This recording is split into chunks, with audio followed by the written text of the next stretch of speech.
I stood behind the frosted glass of the office door, listening to the laughter that cut sharper than any blade. They didn't know I was there, didn't realize that the quiet woman they dismissed as, quote, that assistant, was listening to every cruel joke.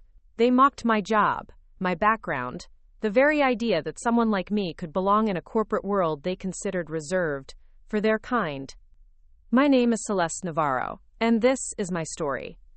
I grew up in a small Midwestern town, one of those places where news of a big city feels as distant as the moon. My mother taught school, my father drove a delivery truck, and together they encouraged me to chase dreams bigger than cornfields and bike paths. When I got my first administrative assistant position at Langford and Pierce Enterprises, I thought I had made it. Little did I know that I had only just begun the climb, and that the climb would be steeper, more treacherous than any mountain I had ever imagined. My first morning at the firm felt like stepping into someone else's life. Marble floors, glass partitions, glass-walled conference rooms with names like Innovation Suite and Vision Hall, all humming with purpose. I was assigned to the operations division, the underappreciated backbone where no one ever celebrated your achievements. My job was to schedule meetings, organize files, and anticipate needs, small tasks that carried the weight of the entire company's daily rhythm. Moments after sitting at my desk, a group of managers swaggered past, oblivious to my arrival. Their laughter echoed down the corridor. One of them, Simon Lang, the CEO's nephew, glanced at me and smirked. "Nice stapler," he sneered. His friends chuckled. Another, Jenna Caldwell, tapped her designer heels and said, "Hope you know where the real work happens, sweetie."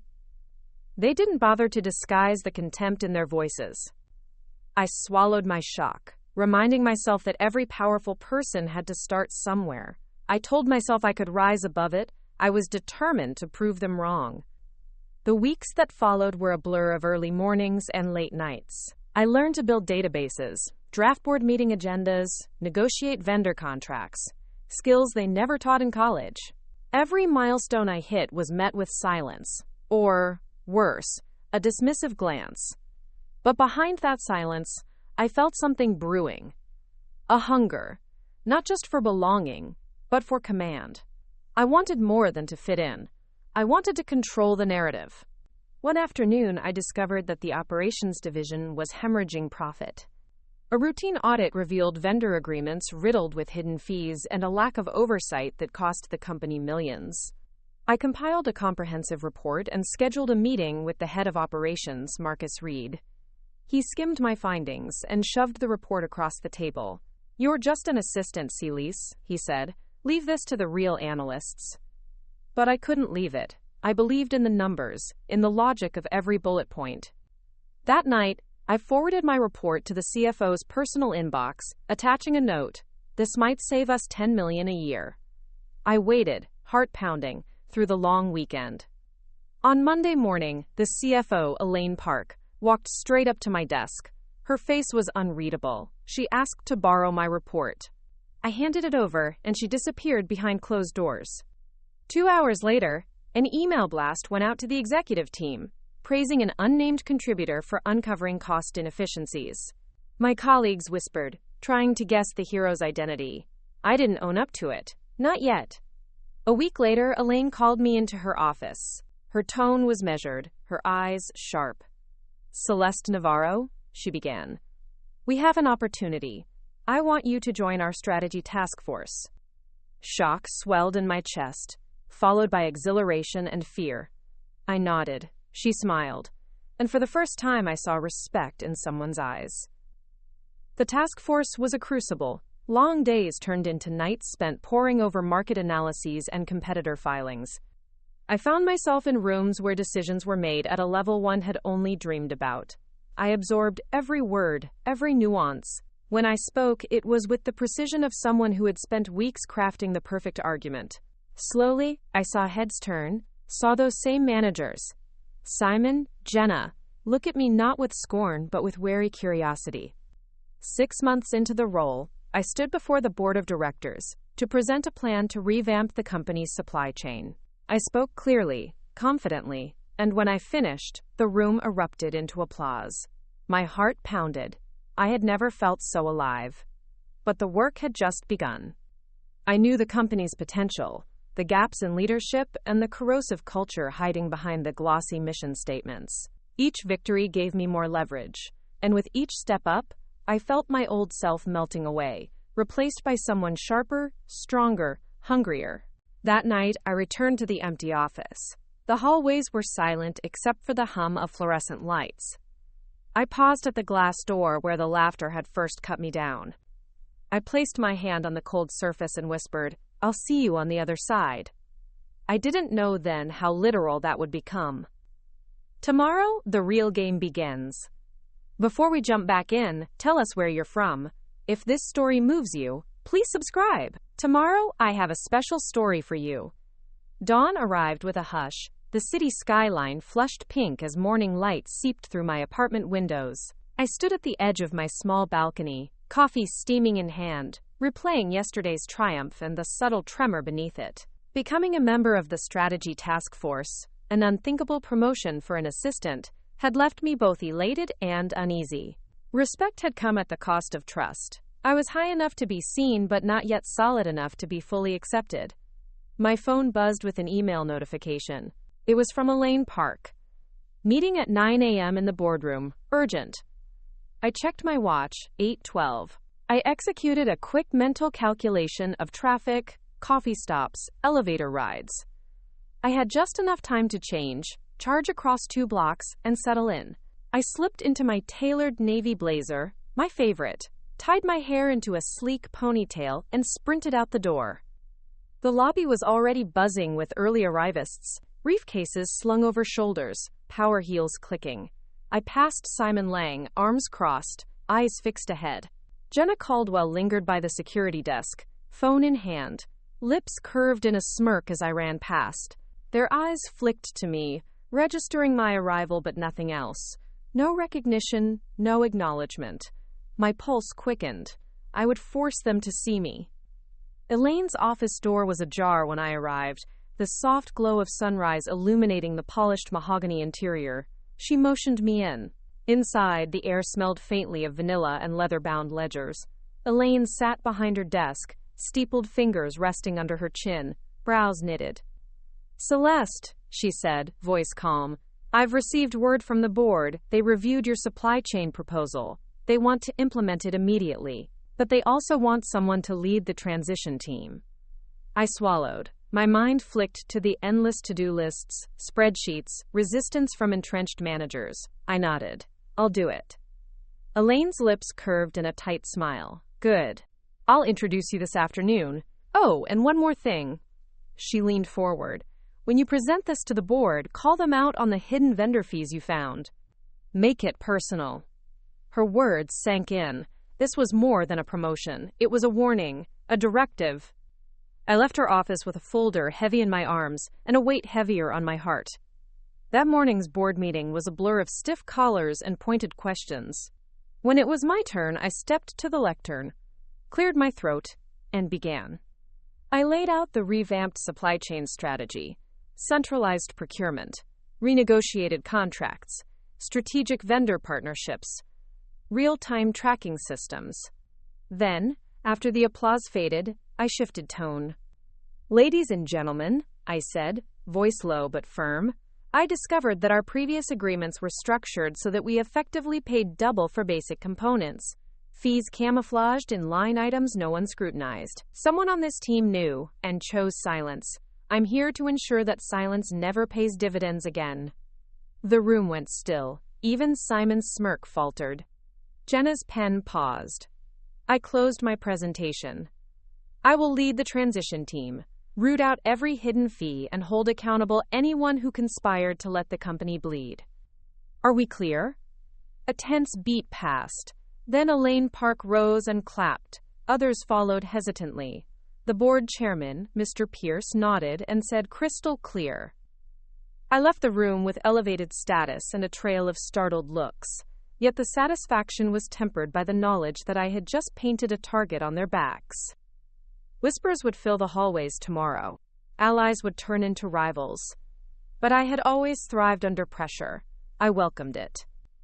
Back in the operations wing, my peers greeted me with forced smiles. Marcus Reed, my old boss, met me halfway down the corridor. "Nice show today, Navarro," he said, voice smooth, yet his eyes betrayed resentment. "Don't think you can bulldoze people just because you're a desk jockey." I stopped, looked him in the eye. "Watch me." Our next step was to assemble the transition team. I handpicked analysts and junior managers I trusted. People overlooked by the entrenched clique but hungry for opportunity. We gathered late that evening in a windowless conference room that reeked of stale air and ambition. I looked at each face. "We have 2 weeks to audit every vendor contract, renegotiate terms, and implement a tracking platform. We'll meet nightly. No excuses." In the circle, I saw determination, fear, and hope. That mixture fueled me. By day 3, we uncovered another scandal. A subsidiary in Europe had been billing $750,000 extra annually through phantom consultancy fees. I traced the signature, approving them back to a mid-level manager who was close friends with Jenna Caldwell. The manager claimed ignorance. Jenna feigned surprise. But I had proof. The discovery meant it was time to escalate. I drafted a report, attached emails, flagged the signature logs. Then I forwarded it to the legal department and the CFO. A swift investigation was launched the next morning. I watched from the shadows as the subsidiary's head was escorted out by security. Jenna's circle trembled. That afternoon, I stood by the floor-to-ceiling windows in my new corner office, the buzz of crisis management below. I sipped tea and considered my next move. The company was mine for the taking, and they didn't even know it yet. But in the rear view of ambition lurked the ghosts of doubt. I had become ruthless, unyielding. Had I given in too much to the hunger? Could I still control the monster I was becoming? My phone buzzed again. A text from Elaine. "Board reconvenes tomorrow. Expect resistance." I closed my eyes. Resistance was exactly what I wanted. And then, an alert popped on my screen. The company's stock ticker was plummeting, down 8%. My heart skipped. Something had just exploded beneath the surface, and I had yet to see it. The power outage was no accident. I stood in the darkness of my corner office, the emergency lights casting eerie red halos around the furniture. My phone screen illuminated a vortex of alerts. Stock plummeting, trading halted, press inquiries flooding in. Heart hammering, I raced down the hallway, past stunned employees clutching their phones, past the security desks erupting into chaos. At the trading floor entrance, a sea of faces stared at the dead monitors. Traders barked into headsets, desperate for updates. I flashed my ID card. "Navarro, operations head," I said, rushing in. The floor manager, Carter Bridges, looked up at me, panic in his eyes. "Something's hacked us or crashed us," he said. I surveyed the room. Monitors blank, backup generators humming but failing to restore full power. This was sabotage. "Show me the CCTV feed," I ordered. Bridges swiped his access card and pulled up a flickering black and white image. Masked figures infiltrating the server room. The timestamp read 2:03 a.m. My pulse jolted. They had planned this. Someone inside had orchestrated it. Someone who knew every security measure. I ripped out my phone and called Elaine. No answer. I left a terse voicemail. "Stock down. Trading halted. Intrusion in server room. Call me ASAP." Adrenaline sharpened my mind. I needed a plan. First, I contacted the head of IT, a sharp analyst named Priya Shah. She was coordinating disaster recovery from an off-site facility. "Priya, patch me into secure logs and find every entry, every command, every anomaly. I want names." "On it," she replied, voice steady. Next, I convened an emergency meeting of the transition team in the war room. The space was packed with nodding heads, the hum of backup servers the only comfort. I pointed to the projection screen displaying the CCTV stills. Someone tried to destroy us, to sink our stock, to discredit us. We'll use the same forensic tactics we used on the phantom fees, only faster. "Priya, find me IP traces. Carter, get me backup power online. I need trading back in the next hour or we lose billions." They moved like clockwork. I watched each second tick by, my mind racing through worst-case scenarios. Hostile takeover from a rival? Undermining by board members? A coup from within? 30 minutes later, Priya flashed the data. Entry from a remote workstation assigned to Jenna Caldwell's team. The workstation was logged under her user ID at exactly 2 a.m. The CCTV had captured someone in a long coat shielding their face, likely Jenna or an accomplice. I took a breath. Proof. Hard proof. But confronting her in the middle of a crisis would raise too many questions. Instead, I shifted strategy. Control the narrative. I grabbed the phone and dialed Marcus Reed. He answered groggily. Marcus, I need you to get on Bloomberg and announce a false lead. That our systems are under maintenance due to a minor glitch. Tell them trading resumes in 20 minutes. It buys us time. He blinked. Are you sure? Do it. Now. 5 minutes later, the statement hit the wires. The panic eased. Traders exhaled. Backup power surged. Monitors flickered back to life. The blackout abated. Trading resumed. Indeed, at a new high, as other investors saw the dip as a buying opportunity. I exhaled. But I couldn't rest. The root cause remained. I called for a security lockdown and ordered that Jenna Caldwell's keycard be deactivated pending investigation. Within the hour, armed guards escorted her out of her office. She stared at me, breathing hard, a mix of fury and fear in her eyes. I watched her go, then addressed the war room. Ladies and gentlemen, this was an attack on everything we've built. We're turning crisis into opportunity. We'll rebuild our defenses, hold the saboteurs accountable, and show the world that our company is unbreakable. They cheered. Relief mingled with resolve. But inside, I felt the shadow of what I had learned. Power was a volatile currency. 1 second you held it. The next, it could be stolen. I knew I had to fortify not just systems, but loyalties. That afternoon, I convened the senior team. The conference room buzzed with tension. Simon Lang broke the silence. Navarro, you saved the day, but why didn't you call me? I fixed him with a cold stare. Because you weren't invited. His jaw clenched. Jenna's allies shifted in their seats. The room cracked into whispers. Sides drawn. Alliances realigning. I cleared my throat. Effective immediately, I'm restructuring this floor. Department heads will report to me directly. Any resistance will be considered sabotage. Any disloyalty will be met with termination. A hush fell. Then Elaine's voice filtered through the glass panel. Celeste, are you sure? I nodded, though she couldn't see. Absolutely. I had just made my first executive decree. But power demanded sacrifice. As I left the room, my phone buzzed with another alert. An anonymous tip had been sent to the press, alleging insider trading linked to me. I stopped in the hallway. The walls seemed to close in. Even as I breathed in, steady and calm, I heard the echo of laughter from my first day. Nice stapler. They'd mocked my job. Now they mocked my integrity. I lifted my chin. The battle lines were drawn. And the real war had just begun. We had neutralized the immediate threat. The blackout, the saboteurs, the smear campaign. But the scars lingered. Walking back through the cavernous lobby, I felt every eye on me, some with admiration, some with dread. Power had its price. Isolation.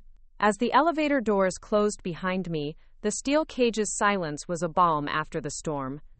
Back in my apartment that night, the city lights danced against the windows, indifferent to boardroom battles. I poured a glass of red wine and stared at my reflection, half lit by neon glow. The journey from administrative assistant to de facto operations czar had happened at breakneck speed. Too fast, maybe. Somewhere along the way, I had crossed lines I never thought I'd touch. My phone buzzed. A text from Priya. Data center logs show an IP anomaly from last month, masked as routine maintenance. Looks like Jenna wasn't acting alone. I leaned forward. Who else? I typed.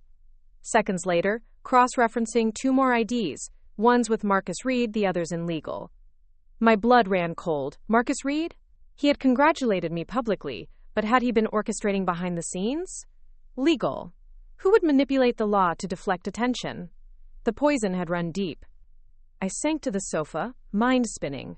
I needed allies beyond my team. People who could audit the entire web of deceit without bias. There was only one choice. Elaine Park. At 7:30 a.m. I was on her doorstep. She opened. hair in a loose bun, joggers on. "We need to talk," I said, and slipped inside. Her eyes widened as I laid out the new evidence. The masked IP logs, the names behind them, the implication of Marcus and legal counsel. She listened in silence, then closed the file. "We can't let this go to the board yet. They trust Marcus, and legal is untouchable. We need leverage. Something they can't argue away." I nodded. "I know where to find it." 3 hours later, we met in the research library of the historic Tower Wing. Rows of bound annual reports lined the shelves. Elaine pulled a key from her pocket, unlocking a hidden drawer containing old ledgers and archived files. Framed newspaper clippings, faded memos, yellowed pages. She handed me a stack of documents. "These are from the company's founding records. Remember, Langford and Pierce began as a family enterprise. The founding partners had a clause. Any betrayal of the company's interests would forfeit shares to the other founders' heirs." I flipped through the pages. There it was, an amendment buried in legalese, forgotten in the digital age. If proven, Marcus Reed, descendant of one founding partner, would lose his entire stake, and legal counsel, complicit in approving the sabotage, would be disbarred, their law license at risk. The power to end them both lay in my hands. But acquiring the evidence would require deeper infiltration. We needed access codes, archives, locked behind executive clearance. No assistant, no operations manager should have that. The door would have to be breached. Later that night, I slipped into the board archives under the guise of after-hours audit. The corridor was deserted. Security cameras blinked overhead, but security logs rarely tracked internal cleaning crews, and I had forged a badge to look the part. Inside, the air was stale, shelves sagging with dust. I found the locked cabinet, knelt, and used a slim gem to pop the latch. Elaine would kill me if I destroyed evidence, but I needed the originals. My hands trembled as I withdrew the archival folder, its edges brittle. Suddenly, a click. The archway behind me opened, and Marcus's silhouette filled the gap. "Planning a takeover, Navarro?" His voice was cold, yet amused. My heart thundered. I clutched the folder. "I could ask the same of you." He stepped closer. "You think you can unearth my skeletons and not get cut? You're playing a dangerous game." I rose, chest tight. "I have proof of your betrayal, founding documents, clauses you'd kill to hide. I have the power to ruin you." He smiled, dark and slow. "Then let's see if you do." He reached into his coat. I froze, breath caught. Was that a gun? A siren wailed outside. Security alerted. Marcus's eyes darted. "This isn't over, Navarro." He backed away, stepping into the corridor. Before I could process, a squad of guards appeared, led by Elaine. They cuffed him, muttering his rights. Elaine guided me out. "You did it, Celeste. You got the proof." My legs shook as I descended the stairs. "This changes everything, but I've painted a target on us both." She nodded, face grim. "Power always attracts danger, but I have one more task for you." I looked at her, wary. What now? She handed me a sealed envelope. "Deliver this to the chairman at the next board meeting. It's time the entire board knows who's been orchestrating our demise and who's been saving us. Are you ready?" I exhaled, the weight of the envelope shocking me with its significance. "Ready or not," I murmured, "we end this tomorrow." And as I walked back through the silent corridors, the envelope burning in my hand, I knew the final confrontation awaited, and that after tomorrow, nothing would ever be the same. I arrived at the conference room early, the morning sun sealing the windows in golden static. The board table loomed ahead, its polished oak surface reflecting the grave faces of directors already seated. There was no small talk, only the hum of air conditioning and the faint tick of a clock. In my hand, I carried the sealed envelope Elaine had entrusted to me, heavy with possibility. I took a deep breath and stepped into the room. Chairs shifted as I passed, and all eyes turned in unison. Mr. Pierce, the chairman, leaned forward, eyebrows arching. I stood at the head of the table and placed the envelope down. "Before we begin," I said, voice steady, "I'd like to share information that concerns every one of you." Heads nodded, some skeptically. I slid open the envelope to reveal the archival documents. The founding partnership agreement, the betrayal clause, the signatures. One by one, I laid out the evidence on the table. The masked IP logs, the altered legal filings, Jenna Caldwell's thumbprint on server access requisitions. With each reveal, the director's expressions shifted from confusion to anger. This story took us a long time. If you like it, subscribe. Now, back to the story, I said, pausing for impossible breathers as shock rippled through the room. But I didn't miss a beat. Nobody flinched as I dropped the subscription plug, only the weight of truth. The board members exchanged glances. Some angrily leaned in to read the pages. Others looked to Mr. Pierce for guidance. "Celeste," he finally said, voice tight, "this is explosive." I nodded. "It's also irrefutable. Marcus Reed can no longer claim authority. Jenna Caldwell's tenure is null. Our legal counsel's integrity lies in tatters. This clause demands that any betrayal forfeits shares. We all benefit when the company thrives. We suffer when greed and sabotage run unchecked." I paused, letting the gravity settle. A few hands moved to push papers aside. I raised my voice. "We will vote today on restructuring the board seats. Seats held by traitors will be vacated, replaced by new appointees loyal to the company's mission. I propose that Elaine Park assume the seat vacated by Marcus Reed." Murmurs rose. I continued. "I also propose an independent review of all contracts, audits of every subsidiary, and a zero-tolerance policy on internal sabotage, effective immediately." Silence reigned as the board processed. Then Mr. Pierce sighed, head resting in his palm. "I underestimated you, Celeste Navarro. We'll take the vote." The vote was swift, nearly unanimous. Betrayers lost their seats. Elaine Park was elevated. New directors joined. I felt the weight of victory crash over me. Power consolidated. Justice served. Yet I also noticed the empty chairs. Allies turned adversaries. Friendships burned. Later, as the new board adjourned, Mr. Pierce approached. "Your tactics were ruthless but effective. Welcome to the board." I allowed myself a small smile. "Thank you," I said, though my heart felt hollow. I had achieved my goal, but at what cost? Walking back through the corridor, staff whispered congratulations and lingering resentments. I realized that commanding respect was easier than forging trust.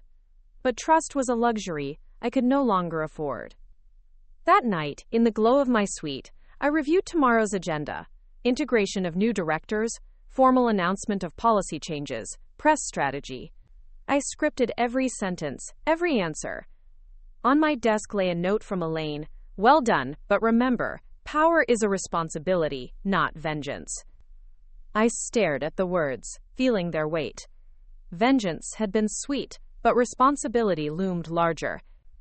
I poured a final glass of wine, the city lights winking like distant stars.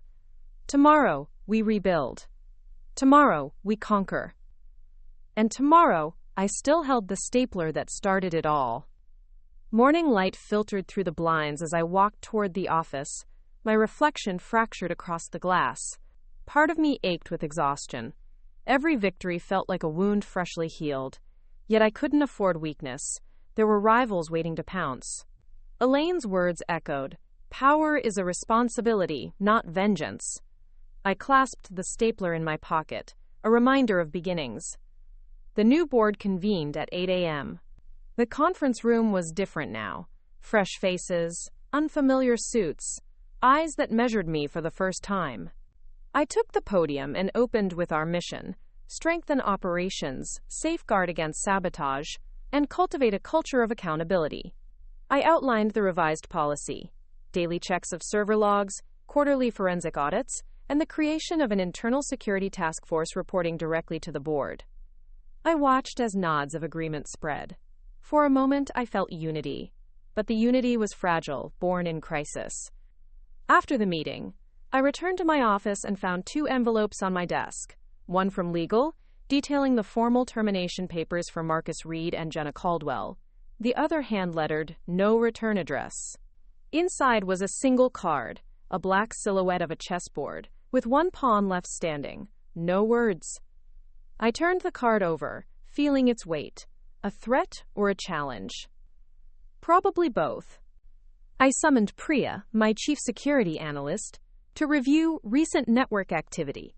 She confirmed that an unknown device had pinged our server farm at 3:45 a.m. after the blackout and after Jenna's arrest. Someone was probing our defenses again. I ordered a full lockdown and initiated incident response. Find it, isolate it, block it, I told Priya. The afternoon brought a distraction. A high-profile client, Davidson Corporation, wanted a meeting. They were the largest supplier of microchips for our manufacturing arm, a critical partner. Their CEO, Roland Davidson, flew in personally. I met him in the skylit atrium.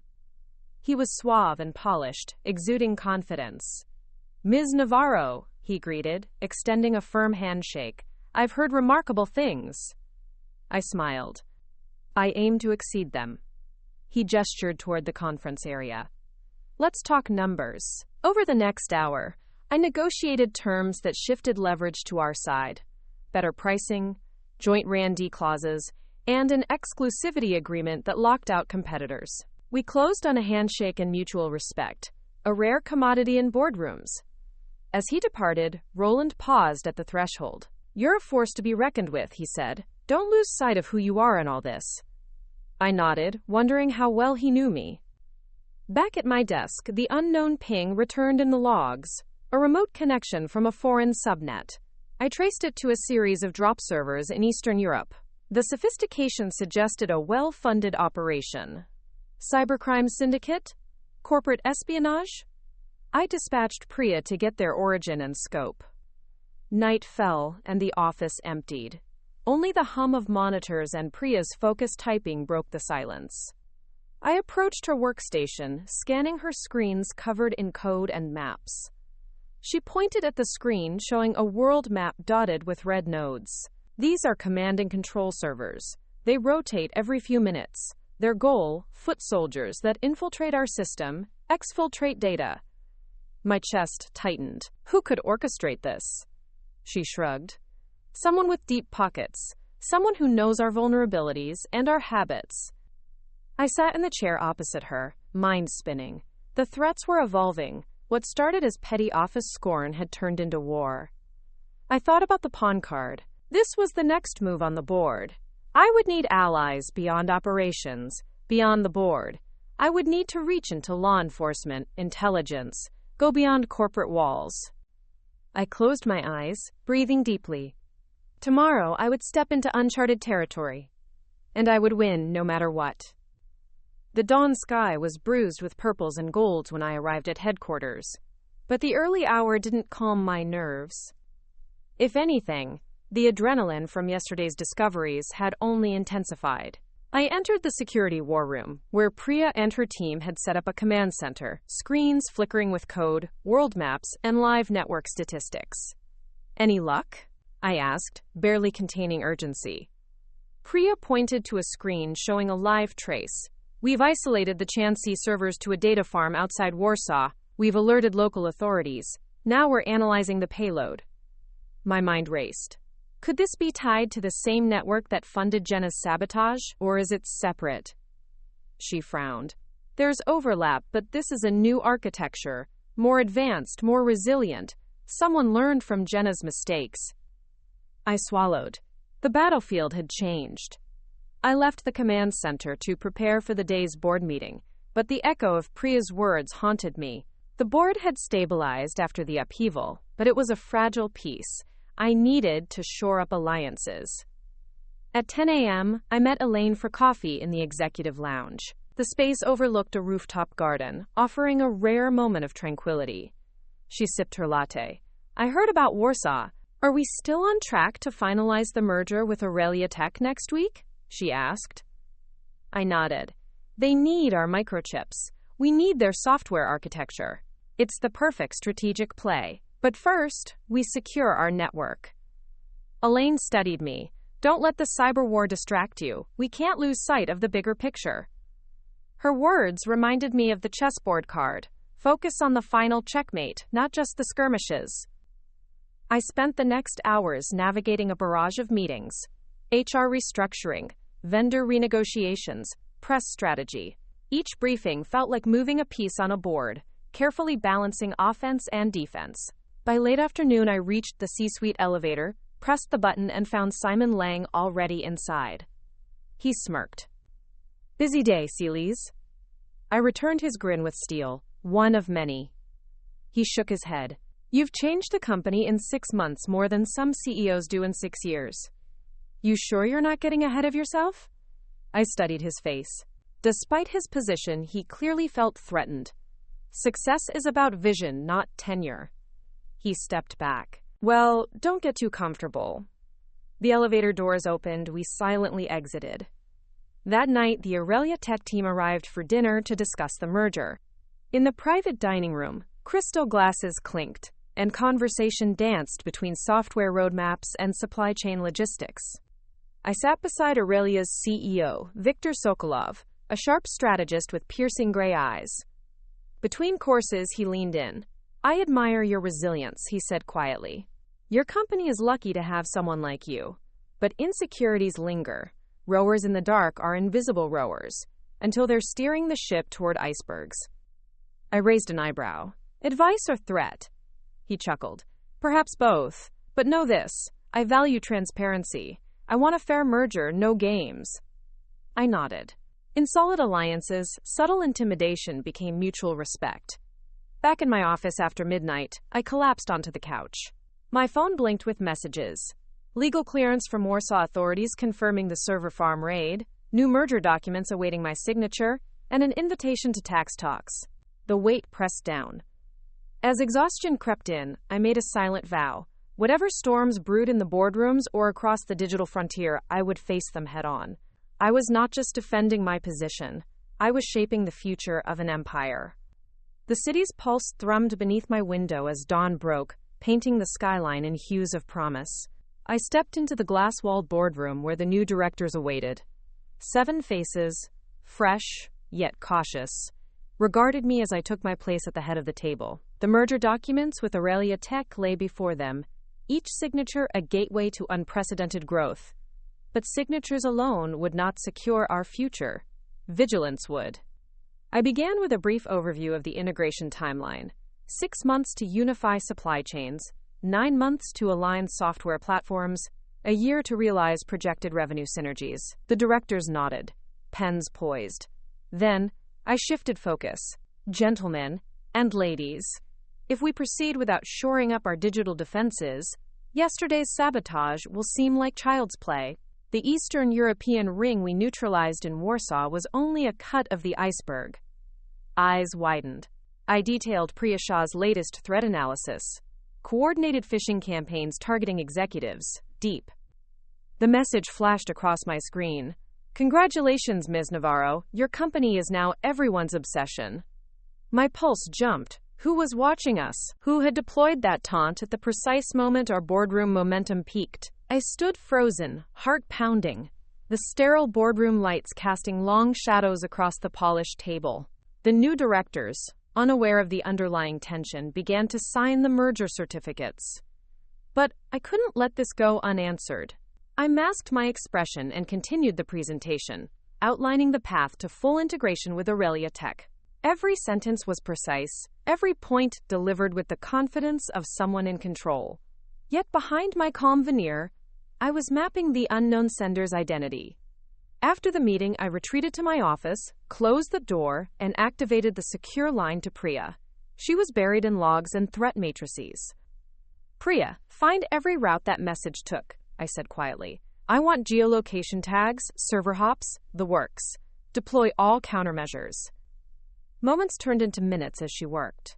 I stared at the cityscape, neon signs flickering like distant warnings. Finally, Priya's voice crackled through. "Got it." The message was relayed through 3 VPNs, Singapore, Brazil, and the Netherlands. The original IP traces back to a shell company linked to the Cayman Islands, but the metadata shows movement through our own network at exactly 3:03 a.m. Someone on the inside. A cold dread settled. The enemy was not just outside, it had infiltrated our ranks again. I clenched my jaw, steeling myself. The next morning, I gathered my core team in the war room: Elaine, Priya, Carter Bridges, and 3 trusted analysts. They looked at me expectantly. "I'm calling this Operation Whiteout," I announced. "We're going dark on all external comms for 48 hours. No press releases, no social media posts. We need to flush out the leak. Priya, roll out deep packet inspections on every internal node. Carter, double security patrols. Elaine, notify the board this is a precautionary step. No one else can know." They nodded, resolve in their eyes. The room hummed with the weight of secrecy. As we dispersed, my mind raced through suspects. The new board members? Loyal to the merger but untested. Senior executives? Some still resented my rise. And of course, the legal team. Always watching, always scheming. I spent the afternoon shadowing emails and attending a finance briefing, all the while scanning for anomalies. At 2:47 p.m., an encrypted email pinged my inbox, marked high priority. I resisted opening it until I was alone in the executive washroom. Hands steady, I decrypted the attachment, a spreadsheet listing upcoming product launches and RAND D budgets, information only accessible to the CEO level. Whoever sent this had CEO privileges or had compromised that account. I swallowed. The leak was deeper than I imagined. That evening, I confronted Carter in the security office. "Review the swipe logs from the CEO's suite," I said. "Cross-reference with visitor records and digital access. Whoever did this walked in with credentials." He nodded, pale. "On it." I left him to his work and walked the empty corridors, the hush almost deafening. My footsteps echoed the knot in my chest. Power felt like a curse when trust fractured around you. Back in my office, the secure line blinked. Priya's face appeared on the screen, eyes sharp. We traced the CEO's credentials being used at the West Wing server closet at 3 a.m. The CCTV feed, someone edited out the footage. But there's a brief glitch showing a silhouette shaped like you, someone wearing your blazer, gloves, and a mask. My blood ran cold. "You're saying someone staged it to look like me?" Priya nodded. "Exactly." The question loomed: who had the motive, the knowledge, and the access to frame me? And as the realization settled, I understood. The deeper I climbed, the more lethal the game. I closed my eyes, inhaling slowly. Tomorrow, I would name that betrayer. And as I stared at the flickering screen, the whispers began in my mind. Friends or foes, allies or traitors. These were my choices. And there would be no mercy for the one who dared to mock my integrity. I woke before dawn, heart thundering like the stock ticker during yesterday's sabotage. The betrayal was closer than I'd ever imagined. Someone with CEO-level credentials. Someone who could manipulate CCTV, forge logs, and send taunting messages. The veil had been lifted. I was exposed to danger from within. In the quiet of my home study, I poured black coffee and reviewed Carter's preliminary findings. He'd discovered that the credentials used at the West Wing server closet belonged to Oliver Hayes, the chief legal counsel, one of the last people I would have suspected. Oliver was the venerable gatekeeper of company bylaws, a man whose silver hair and clipped speech masked a ruthless strategist. My mind whirled. If Oliver was behind the leak, why? To discredit me? To reclaim power? Or to usher in a new agenda? The answers lay in motives and hidden alliances. I texted Priya and Carter to rendezvous at 7 a.m. in the war room. Then I prepared myself. Tailored suit, hair pinned back, phone fully charged, and the stapler, my talisman, in my pocket. By 6:45 a.m., I entered the war room. Priya sat with glowing monitors, Carter at his terminal, Elaine pacing by the whiteboard. When I appeared, they fell silent. "I have the culprit," I announced. "Oliver Hayes." Surprise flickered across their faces. I laid out the timeline. Credentials used at 3 a.m., editing of CCTV, access to merger docs. I attached screenshots of log discrepancies, digital fingerprints linking Oliver's account to the intrusion. Elaine's lips pressed into a thin line. "Bring him in," I ordered. 10 minutes later, Oliver Hayes was escorted into the room. He walked in with measured steps, palms visible, gaze cool. I stood. "Mr. Hayes, you've been accused of orchestrating a multi-step attack, sabotaging our servers, framing me for insider trading and leaking confidential information. How do you plead? He sat slowly, hands folded.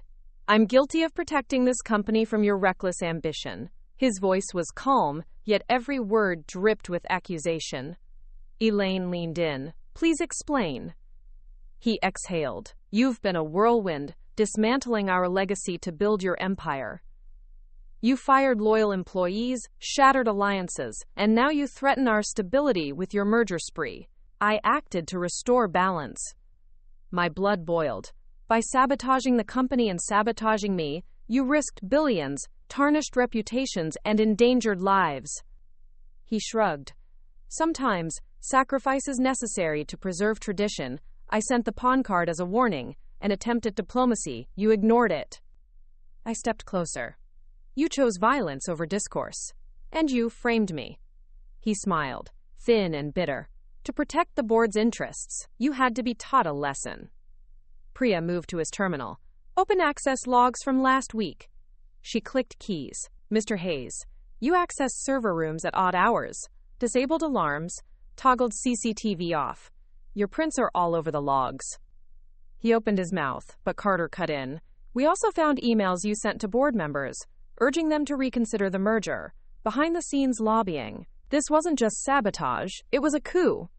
Oliver's facade crumbled. He slumped. I did what needed to be done. Elaine pressed her lips. Your actions are indefensible. We have proof. You will be removed from your position, stripped of council duties, and reported to the Bar Association. He lowered his head. I'd hoped the board would value my history over your hubris. I felt no pity. The board values integrity, and that's why they'll hear this story today. With that, I exited the war room, flanked by my team. The rest of the morning passed in a haze of announcements. Oliver Hayes suspended pending investigation. Formal charges filed. Public statement released praising swift action. In the afternoon, I stepped into the boardroom once more. Before the directors, I presented a motion. Revise corporate governance to include rotating oversight, mandatory cybersecurity protocols, and an ombudsman to prevent autocracy. Hands went up in approval. The board applauded. For a moment, I let the victory wash over me. But as I left, I noticed Elaine's gaze. Proud, but cautioning. Her unspoken words hung between us. Power was fleeting, vigilance eternal. Back in my office, I removed the stapler from my pocket and placed it on the desk. It had journeyed with me from that first meeting to these heights. It symbolized humble beginnings and relentless drive. The game board lay cleared of pawns and knights. The path to victory stretched ahead, but I knew deep in my bones, new adversaries would emerge. Today's queen could be tomorrow's target.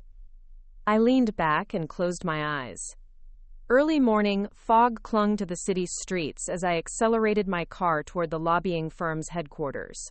The anonymous donation note, "The Queen needs new allies," had landed on my desk at dawn. Political lobbying was uncharted territory, yet crucial if we were to safeguard the merger against regulatory hurdles. I had to find the source.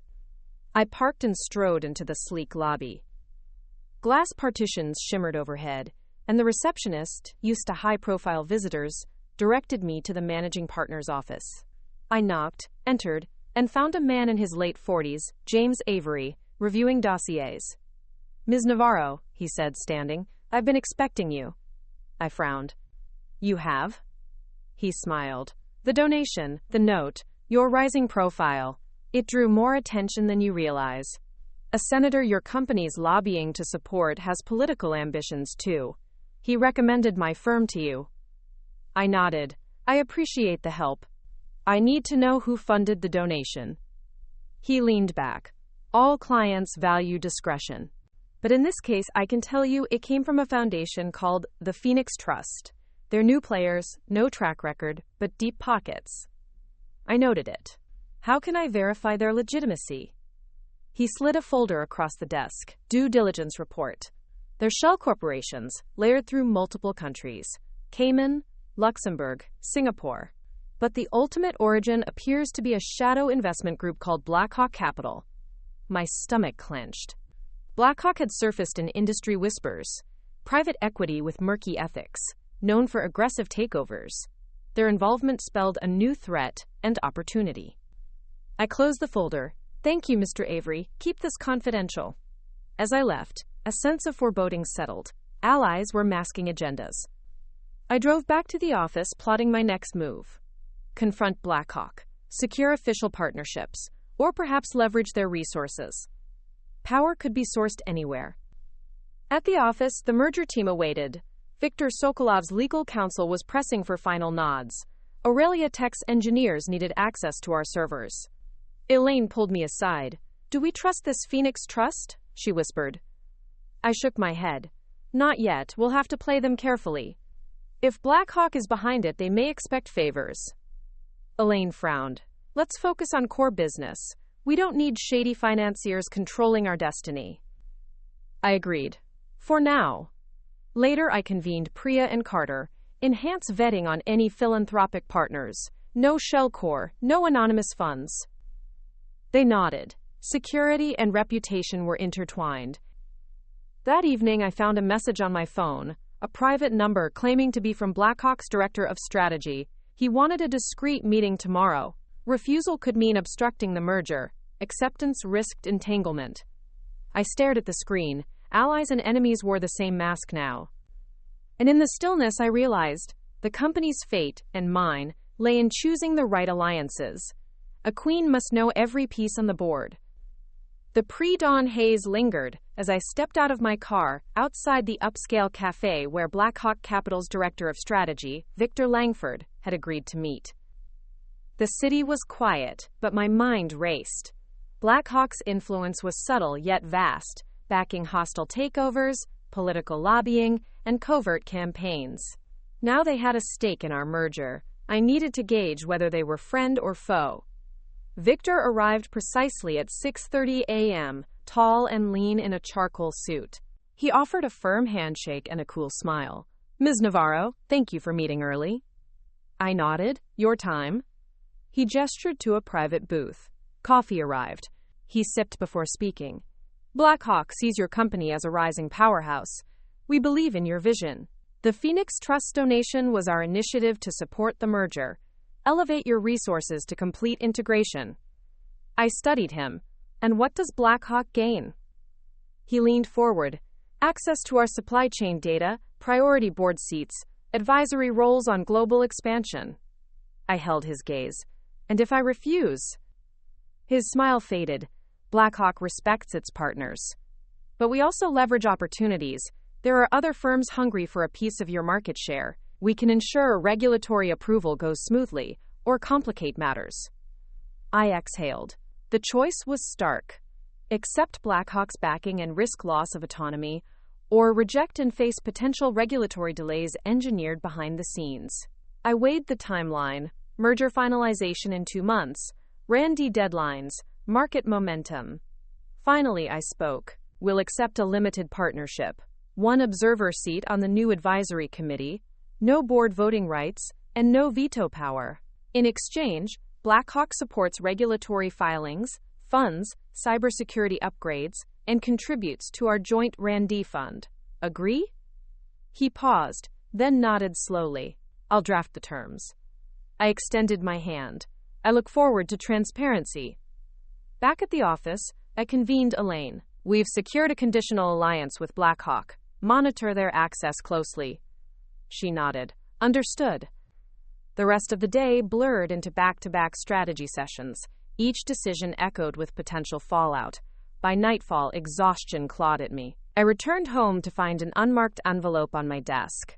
An external audit report detailing financial irregularities in Aurelia Tech's RAND accounts. Subtle embezzlement, hidden expenses. Nothing major, but enough to derail the merger. I called Viktor Sokolov at once. His voice was defensive. Our CFO was supposed to handle that internally. We'll resolve it. I pressed. Ensure this is corrected publicly by morning. If the press gets wind, it's over. He agreed, albeit reluctantly. I watched the city lights flicker. Allies and enemies blurred. Every alliance demanded vigilance. And as the queen on this corporate chessboard, I had to protect my pieces and my kingdom at all costs. Morning sunlight filtered through the blinds as I sat at my desk, the silent threat from last night's text. The next betrayal comes from within, gnawing at me. Who could be plotting now? My trusted lieutenants, the new advisory committee, or someone even closer? The day began with the weekly leadership briefing. Directors, department heads, and key strategists gathered in the Innovation Suite, an expansive room dominated by a single, sleek conference table. The agenda: finalize regulatory filings, address the Aurelia Tech audit, and confirm Blackhawk Capital's partnership terms. I opened with the filings. The Phoenix Trust funds had cleared, regulatory lawyers vouched for compliance, and the merger date was set, tentatively, in 4 weeks. Heads nodded, but I noted Megan Walters, the VP of Compliance, tapping her pen and casting furtive glances at the screen. I filed it away. Next, the Aurelia Tech audit. Viktor Sokolov stood, swiped through slides showing corrected ledgers. We've reimbursed the RAND anomalies, and an independent auditor has signed off. We apologize for the oversight. I watched as relief washed over the room, yet Megan's brow furrowed further. Before I could pivot, Elaine cleared her throat. We should also discuss the cybersecurity funding from Blackhawk. I outlined the scope: upgraded firewalls, AI-driven anomaly detection, a dedicated team of security experts on retainer. The nods came slowly. Some saw risk in involving an outside equity firm. When the session closed, I lingered, studying Megan. Her posture was rigid. Gathering my courage, I approached her. Megan, do you have a moment? She straightened, startled. Of course. I guided her to a conference nook. I sense you have concerns. Her lips pressed. Finally, she whispered, I'm not sure Blackhawk's intentions are wholly benevolent. They requested our most sensitive data, product roadmaps, client lists, and we handed them over. My pulse quickened. What's your point? She met my gaze. Their observer seat on the advisory committee means they'll see every blueprint we create. They could undercut us or share with rivals. I nodded. We limited their voting rights. Her eyes flashed. Voting rights are one thing. Access is another. You promised to monitor them. I took a breath. I will. But I need to know who's warning me, and why. She hesitated, then sighed. I didn't want to go behind your back, but I found communications between Victor Langford and someone in our intelligence department, someone with clearance. Alarm surged. Who? She shook her head. It's encrypted. I was preparing to decrypt it, but I wanted you to be aware. I thanked her and returned to my office, mind racing. The betrayal came from within. Was Megan the tipster, or was she unwitting?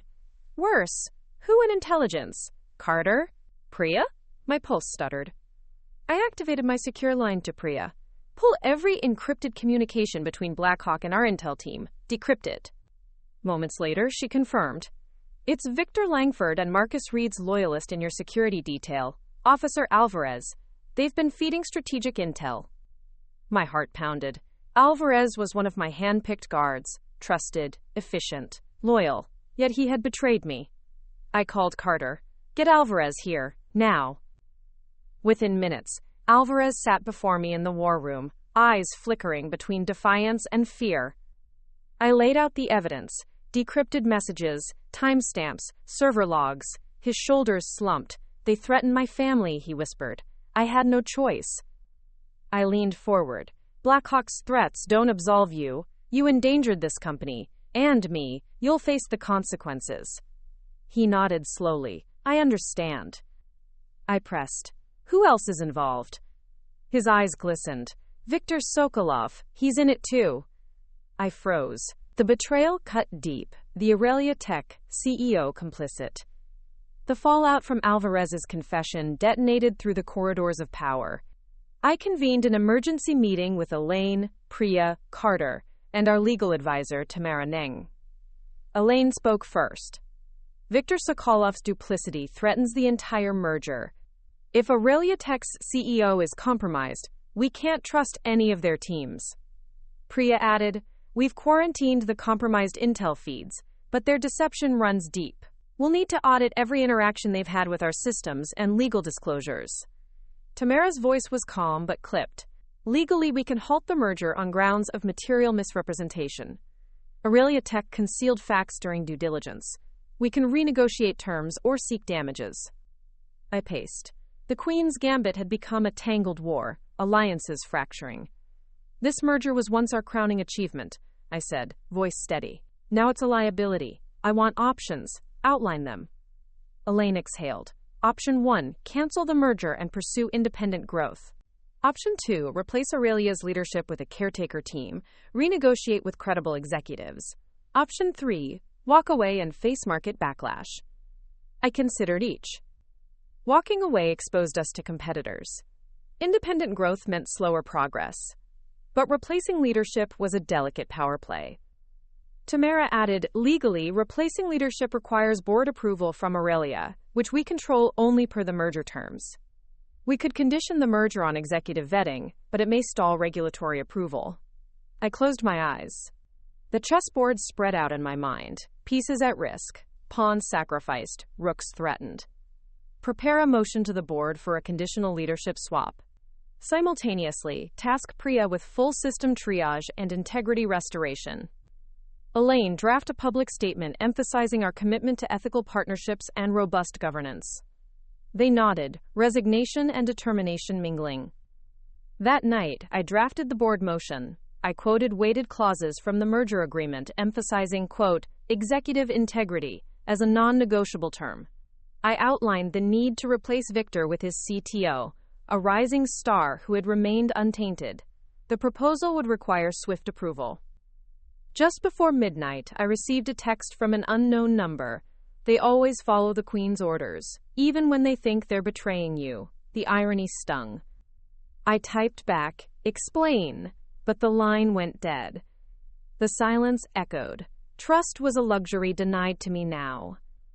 The dawn meeting was tense. The boardroom felt smaller, the air thicker. I took my place and distributed the motion I had drafted. A conditional leadership swap of Aurelia Tech's compromised executives. Eyes flicked across the page, some with relief, others with skepticism. As you know, I began, our merger depends on executive integrity. Recent revelations have undermined confidence. I propose replacing the CEO with CTO Isabella Moreau, an untainted leader, and reaffirming our commitment to a transparent integration. The room erupted into debate. Some directors, keen on the merger's strategic benefits, argued for moving forward regardless of personnel issues. Others, echoing my concerns, stressed the moral imperative. The pendulum swung as arguments unfolded. Amid the fray, Simon Lang spoke up. Navarro's right. We can't build a future on a foundation of deceit. That tipped the scales. The motion passed, barely. Isabella Moreau was elevated as acting CEO until the merger was complete. The sudden PA announcement rattled the boardroom. Isabella Moreau froze, fingernails brushing the lectern's edge. Directors gasped. Some ducked beneath the table. The voice continued, its tone dripping with an eerie calm. Welcome, Ms. Moreau. We've been expecting you. The lights dimmed, replaced by a cold blue glow from hidden ceiling fixtures.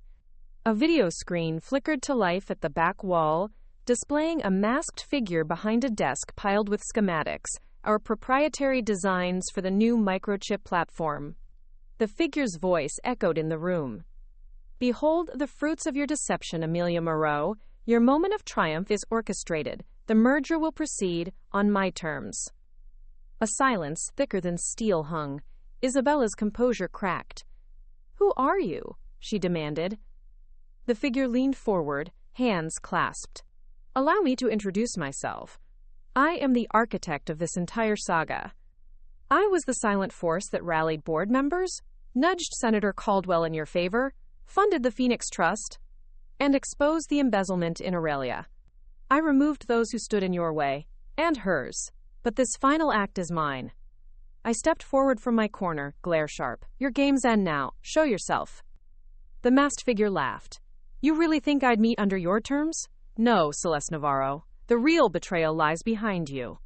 The camera swung to reveal Elaine Park, standing behind me, expression unreadable. Elaine? I whispered, shock searing.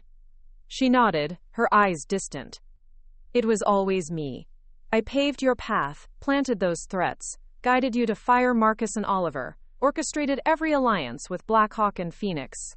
I needed a corporate Phoenix, rising stronger after the purge, and I chose you.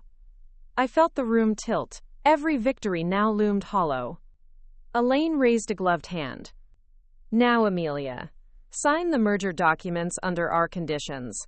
A secret reserve fund I control, global RAND mandates under my oversight, and no more illusions of autonomy. Or watch your legacy crumble. Isabella's knees buckled, chairs scraped. I tightened my jaw. You used me, I said, voice low, and you used her, but there's one variable you forgot. We're not players on your board. We're queens in our own right. I motioned to Isabella. We'll reject your conditions and expose you for all to see. Elaine's eyes flickered. Try. You'll implode this company. Quote, perhaps, Isabella said, standing tall, but we'll do it with the truth. I strode to the podium, flipping open Isabella's binder with the merger docs. Board members, I said, voice carrying. We've been betrayed by someone within our highest ranks. I propose an emergency vote. Dissolve any agreement with Elaine Park's trust fund. Revoke her interim powers and install a 3-person oversight committee led by Amelia Moreau, myself, and an independent auditor. Murmurs erupted. The masked video feed cut out. The lights returned to normal. Elaine Park's expression tightened. Vote now, I commanded. Hands went up and then stopped as a new alert chimed on my phone, a live feed of Elaine at her home office, making clandestine calls to unknown parties. Evidence of treason, broadcast to every screen in the room. Gasps. Elaine's mask slipped. She rose, her face pale. This is your last move, I said. For the company, to reclaim our destiny. The directors nodded, voting in unison. Elaine sank back into her seat, her empire crumbling. The room exhaled. Relief, triumph, uncertainty. But as the dust settled, I realized true power wasn't in purges or coups. It was in trust, forged through adversity. The hush that followed Elaine's downfall was both comforting and eerie. I imagined the company's heartbeat returning to a steady rhythm, but I knew the aftershocks would reverberate. The boardroom emptied, and only Isabella Moreau and I lingered. She leaned against the table.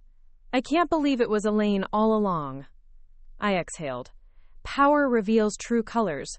We underestimated her ambition. Isabella nodded, sipping water. Now what? I placed a hand on the polished wood. First, we stabilize. Tomorrow, we'll announce a revised leadership structure.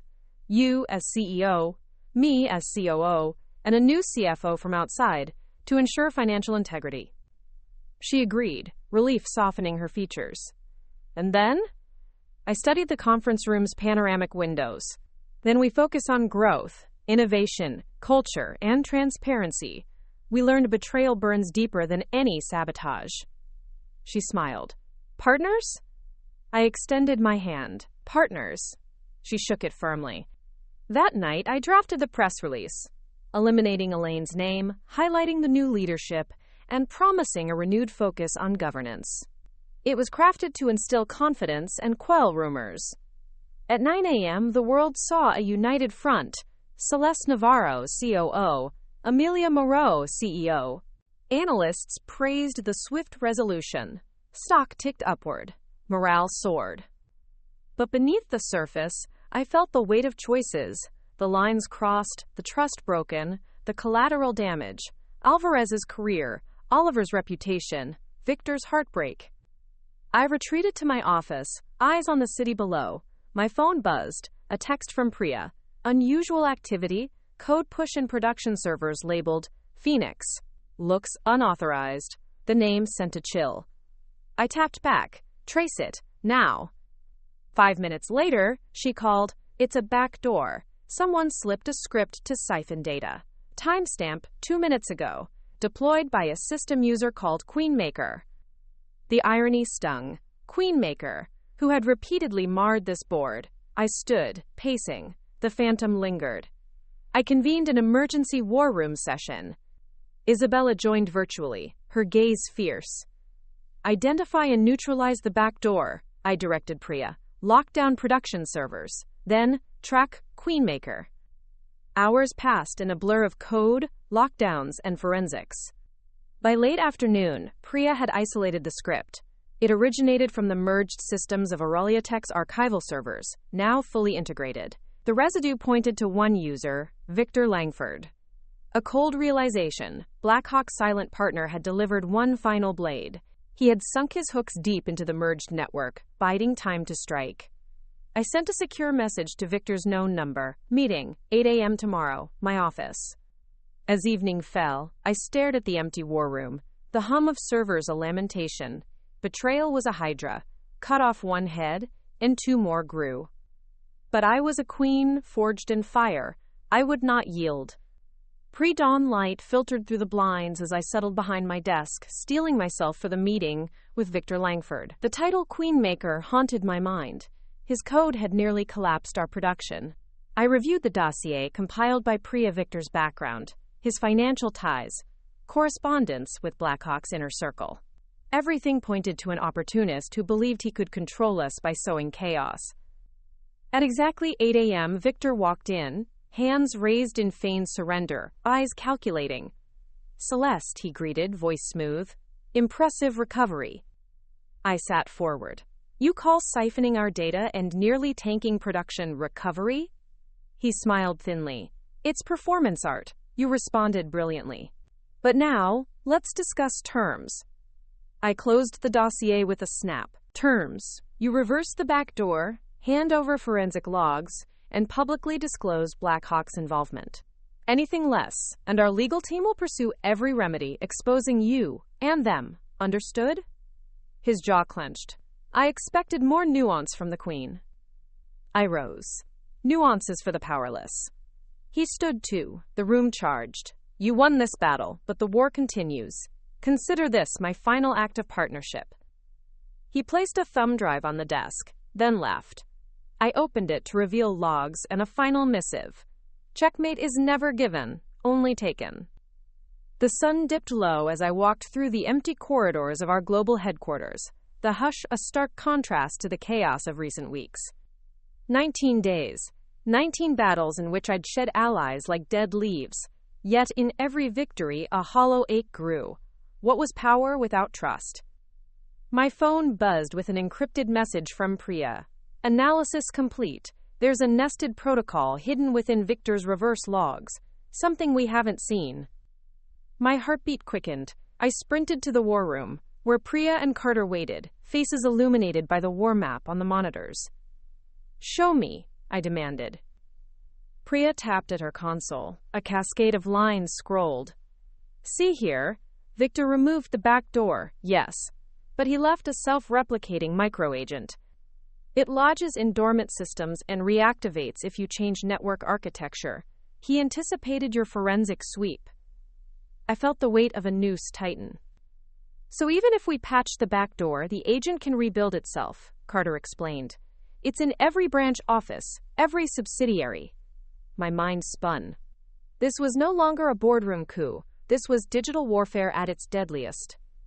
I raised my chin. Find and quarantine every instance. Full network purge. Then reimage every server from trusted backups. And I want hourly status reports. They nodded, diving into action. I watched as lines of code became both weapon and shield. Later that evening, I met with Isabella Moreau in the executive lounge. The air smelled of jasmine. She poured us each a brandy. To survival, she toasted. I clinked glasses. To resilience. She studied me. You've become a legend, Celeste, but at what cost? I stared into my glass. At the cost of innocence. But we're shaping something stronger.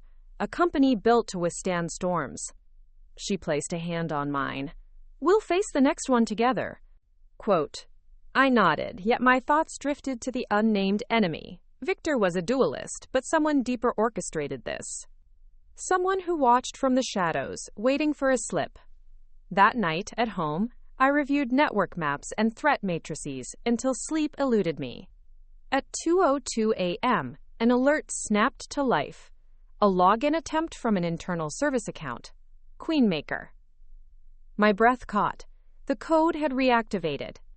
It was testing me again. I tapped my message. Initiate sector lockdown. Prepare for reimage. Then, a final message popped. Well done surviving so far. Final challenge awaits. Dawn. Dawn. I sat back, the weight of 19 days heavy on my shoulders. The final battle was coming, and I would face it not as a pawn, but as the queen defending her realm. The pre-dawn chill settled over the city as I entered the war room for our final confrontation. 19 parts had led to this moment. The summit of a corporate Everest laced with betrayals, alliances, and digital minefields. This was the hour to unmask the true mastermind. My team gathered, Priya Shah monitoring network diagnostics, Carter Bridges coordinating security, Isabella Moreau poised to lead the board, and Tamara Eng standing ready with legal counsel. The room crackled with anticipation. On the central screen, the text login prompt waited. Quote, Queenmaker. I entered the override code and traced the active session to the company's private jet hangar on the roof. Inside, our corporate jet had been transformed into a command center, screens lighting the cabin in ominous blue. The mastermind was literally above us. A video feed activated. On the tarmac, illuminated by floodlights, stood Elaine Park, free under conditional immunity, and behind her, a silhouette in the cockpit. The figure emerged. Viktor Sokolov. Surprise, Elaine said, voice echoing. The final piece. I clenched my jaw. This was the apex. Viktor had manipulated Aurelia Tech's embezzlement, conspired with Elaine, and now orchestrated the digital gambit. Why? I asked, voice firm. Viktor descended the steps, his tailored suit immaculate. My ambitions always aligned with the company's success. I saw an empire that needed a subtle hand to guide it. Elaine and I exposed corruption, refined leadership, and tested your resilience. Now, with you and Amelia leading, we can soar, but not on Blackhawk's leash, or Elaine's hidden agenda. He smiled at Elaine, whose mask slipped. You agreed, didn't you?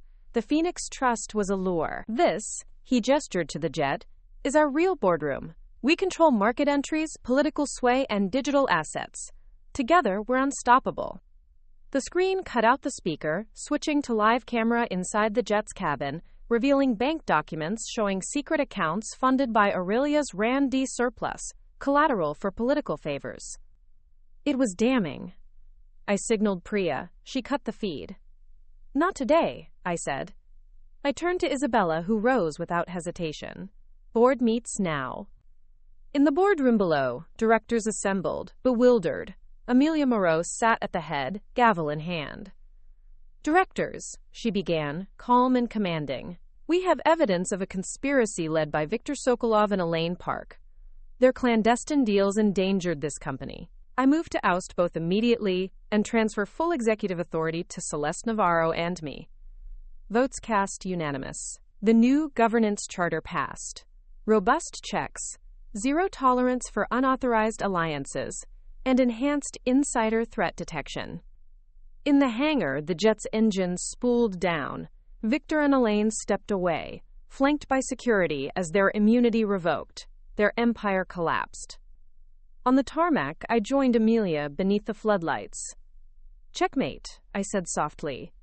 She smiled, relief and exhaustion mingling.